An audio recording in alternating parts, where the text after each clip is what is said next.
안녕하세요. 안녕하세요. 네, 공중보건 담당하고 있는 김희영입니다. 올해부터 커리큘럼이 약간 개정이 됐죠. 그래서 기출문제하고 그 다음에 단원별을 좀 합쳤습니다. 그러니까 이렇게 함으로써 우리는 기출문제를 조금 더 활용할 수 있게 됐거든요.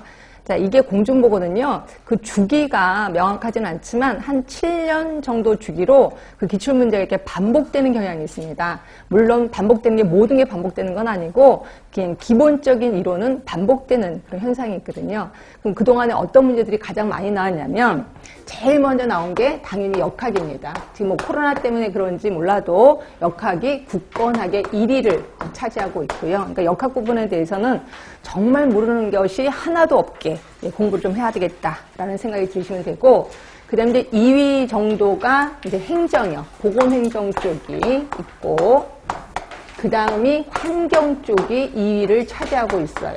자, 그런데 보건행정은 떠오르는 2위고요. 환경은 조금 내려가는 2위다. 이렇게 생각하시면 돼요. 그래서 한때는 환경이 굉장히 많이 나왔다가 점점 줄어들고 있다. 이렇게 생각하시면 되고, 그 다음에 3위 같은 경우가 이제 우리 인구가 있고, 그 다음에 이제 공중보건의 개념. 얘네들은 끊임없이 굳건한 3위를 좀 차지하고 있고요. 산업도 그렇습니다. 산업보건도 이제 굳건한, 항상 같은 모습을 보이고 있다. 이게 한 3위 정도. 그런데 이제 개념 같은 경우는 좀 많이 나올 때도 있습니다. 그렇지만 항상 평균을 보면 한 3위를 차지하고 있다. 이렇게 보시면 될 것 같고, 그 다음에가 이제 보건교육 있고요.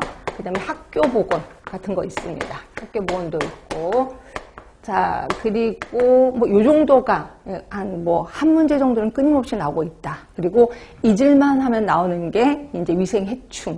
그죠? 그 다음에 기생충, 기생충이라든지 이런 것들이, 잠깐만요. 자, 위생해충이라든지 기생충, 이런 애들. 또는, 집합소. 이런 애들이 잊을만 하면 끊임없이 우리를 괴롭히는 아이들이라고 보시면 될 것 같아요. 자, 그러면 우리는 요 기출문제를 통해서 우리의 이제 목표 설정을 좀 할까 합니다. 자, 목표 설정. 대부분 우리 80대, 그러니까 80대 20의 법칙 알고 계실 거예요. 그러니까 충분히 우리가 배웠던 이론 갖고 충분히 풀 수 있는 게 80%.